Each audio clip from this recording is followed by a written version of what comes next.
Hello, my lovely people. So this is mainly a short video for the Academy members, but hey, I'm just answering a couple of questions that I didn't get to on the Academy training. So I'm going to do that now. If you're not an Academy member, enjoy.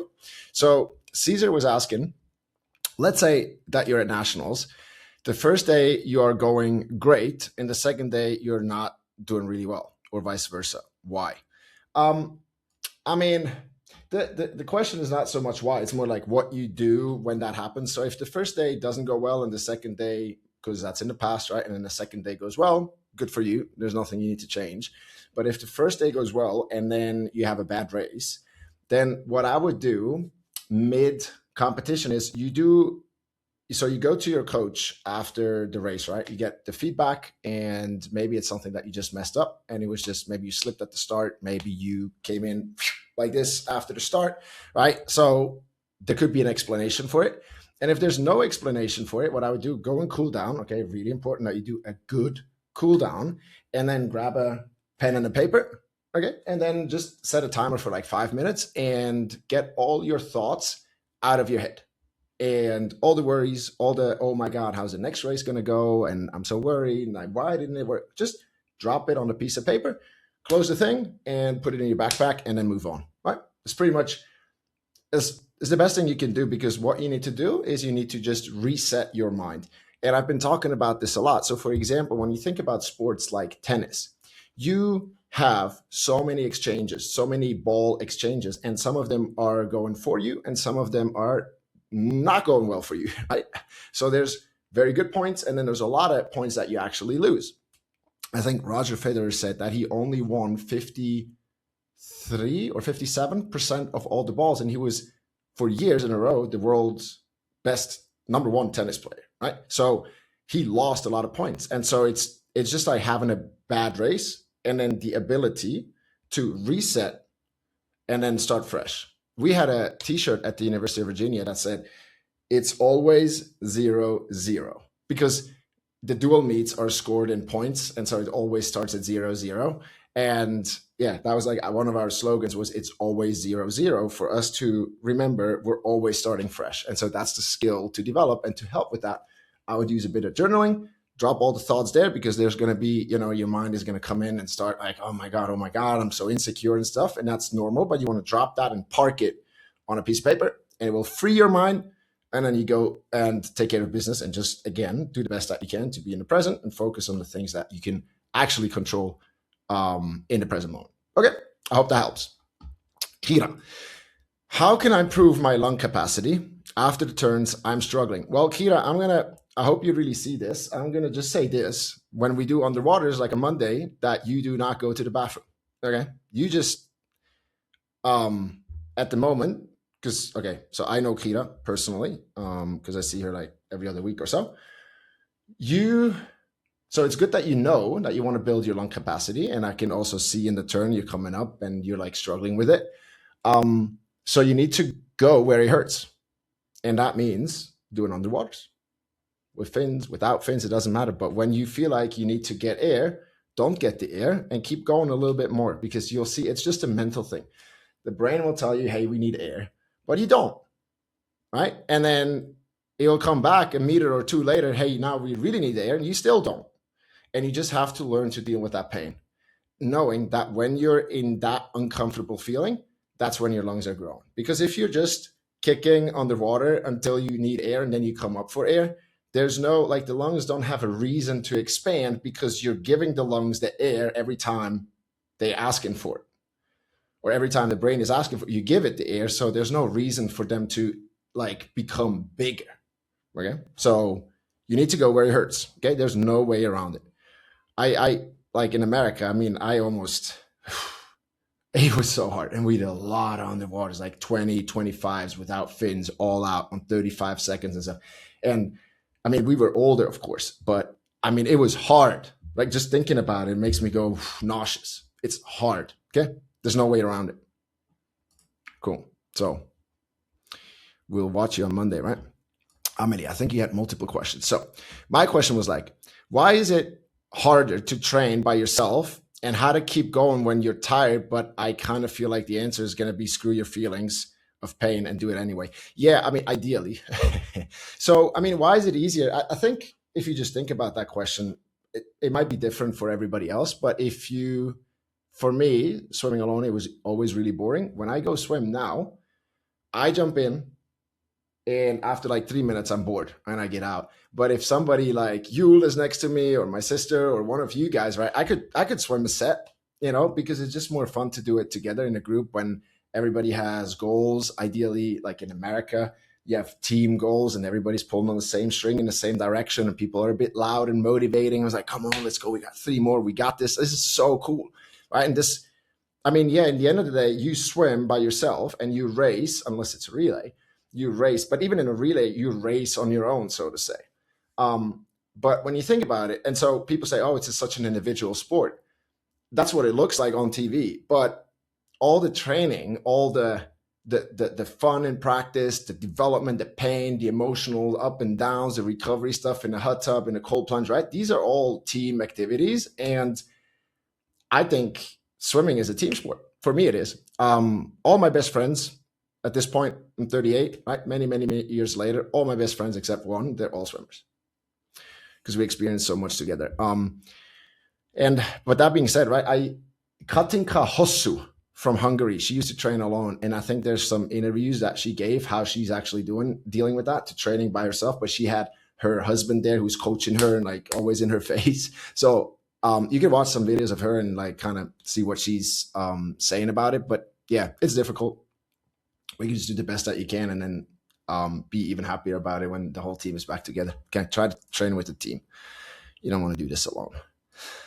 And then I was curious about creatine. Oh, interesting. So I have been doing a bit of research on the difference between creatine and maltodextrin, but I can't. Oh, okay. So that's completely. So those are two completely different things. All right. So I don't know where you do your research, but so maltodextrin is straight up. It looks the same, white powder. Maltodextrin are carbs, and you want to use that. So on camp, we give it to our swimmers during training, okay, especially if it's a hard one or if they're like struggling and not feeling so good, and after training in combination with protein. So these are just pure carbs, but they have the exact length that is ideal for the body under swimming conditions. And okay, that makes sense. That's maltodextrin. Now, creatine is a supplement that, so I take it. I take a lot of it, and it freaking works. But that being said, for swimming, it's difficult to. I don't really, because I'm not a nutritionist, right? I think my own opinion is that men from like maybe 17, depends a bit on how like developed they are, 16, 17, 18, they should take some creatine, and a lot of swimmers do. Okay. Because it does a lot of good things in the muscles. Okay. And now it's actually also proven. There was a new German study. That's why I take it, because I don't sleep that much and stuff. But if you take higher quantities, there's even, because the muscles eat the first batch basically. And then there's some leftover for the brain. And it has like, the study found hugely like positive benefits for focus. And there's literally like no downsides to creatine, at least not that I'm aware of. And again, creatine is the best or the most researched supplement that there is, as far as I'm aware. And there's, a lot of people take it. So even for the girls, you just have to, if you feel the urge to like try it, I don't think you can hurt yourself. Just try a small dose. Start with like 3-5 grams a day, and do that for a while. See how you feel. Some people will start to have a bit more water in their body. Some don't, like I don't, but some people report they may like gain a kilo or even like 2. But for the recovery, I like it, but I'm not a nutritionist. Okay. So if you have somebody that you can speak to, or just don't take the recommendation from me, but I like it, I don't think you can hurt yourself. Don't take it when you're like 12, 13, you don't need it. But like later on, I think it's good. Creatine, it's good. Start with small quantities and then just observe what it does for you. And also go on the internet or ask AI and stuff to put together like the most important things, how it applies to swimmers, so that you know what you're using. Okay. But it's completely different things. Maltodextrin is carbs. It's just straight up nutrition. And then creatine is a supplement that is legal, that a lot of, you just obviously have to make sure that it's coming from a clean source. I would suggest you take the monohydrate. Okay, there's also different, so you just have to be sure you get it from a place that you trust and it's pure. And then that is a supplement that you take every day that will help with recovery and strength and like all kinds of stuff. Okay, so that's a good question though. And you know what? We could just, I'm going to tag Mandy Smith, our nutrition expert, when I post this, because then let's ask her. Okay. Feel more comfortable doing that because she's specifically working with swimmers and she'll know. Cool. Okay. Then I feel like I'm panicking when I'm sprinting and doing my underwaters, while I feel so much more calmer when it's a bit of a slower set. Is there a way I can not feel so stressed when I need to do super fast underwaters? You know what I would do, Amelie? So this works really well. Because right now you have a pattern of, okay, there's going to be some really fast underwaters. That's going to make me panic. Okay. And then what happens is you do the really fast underwaters and you panic because that's the pattern. Okay. And it's kind of difficult to break the pattern because it's a pattern, a habit, so to say, but we call it a pattern.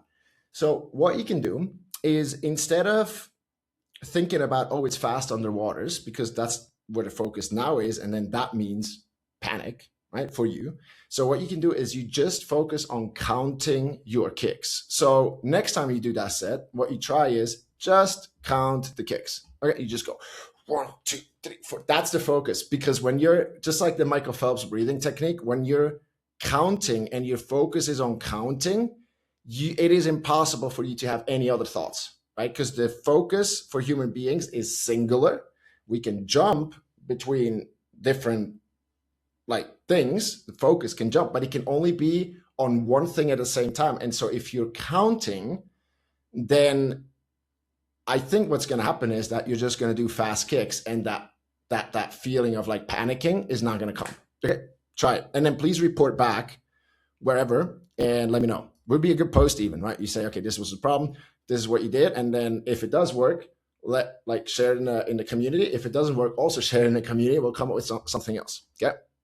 We don't give up until this stuff works. This is just my first kind of feeling that I get, what I would try. Cool. And then Sophia, my question was that, what if I do the Michael Phelps breathing technique and it doesn't work? What do I do next? I've tried a couple of times already during competition. Okay. And it does not work to your satisfaction. Okay. So it's rare, but it does happen. Nothing wrong with you. What I would suggest next as an easy step would be what they call the psychological thigh, which is this. Look, you exhale also completely, and then through your nose, you inhale as much as you can, and then a little more, and then, right? And then you breathe out. And you do that a couple of times. It's called the psychological sigh.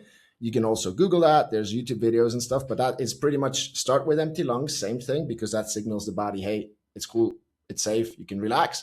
You breathe in as much as you can, and then go a little more, and then you exhale calmly all the way out. You do that 2-3 times, or just once if you only have time for that. Now, that's what I would do next. Report back if that also doesn't have the effect that you want, and you still... And again, Sophia, right? What's important for you to distinguish is if you go to the competition and you feel very nervous, and you do the Michael Phelps and you still feel nervous, and then you crush it, then for me, the Michael Phelps works. Okay, we don't let like the outcome, the time that you swim is the indication in a way. When you're rested and stuff, okay? Let's say it's like a competition that you have prepared for and you didn't do like bench and squats in the morning of the same day, right? Let's say it's like a competition where you should be doing pretty well and you're nervous. And then the indicator is how fast you swim. You could be totally super nervous, freaking out, but still do a PB. And so as long as you swim and you're happy with the result, it works. Okay. But if it doesn't work, then we will go to emotional state control, which is a bit more, this is like a 3-4 minute kind of process, but that would be the next step to escalate if Michael Phelps doesn't work, if psychological thigh doesn't work, where you feel like, okay, that worked, and actually swim really well. If you still don't swim well, then we would go to emotional state control. Okay. And then, of course, also important that the visualization works in the background. And remember, visualization is the most powerful of all. And that starts to really develop its full power after a few weeks, after a few months. So every day that you do the visualization, right, it will, for every competition that's coming in the future, you will reap the rewards from that visualization. And so the visualization and the breathing together, that is the super powerful thing. But really, the visualization is where the money is at. Yeah, hope that makes sense. Cool, guys. I'll see you on Sunday, the latest. If you have any other questions, just drop them below here. Ciao for now.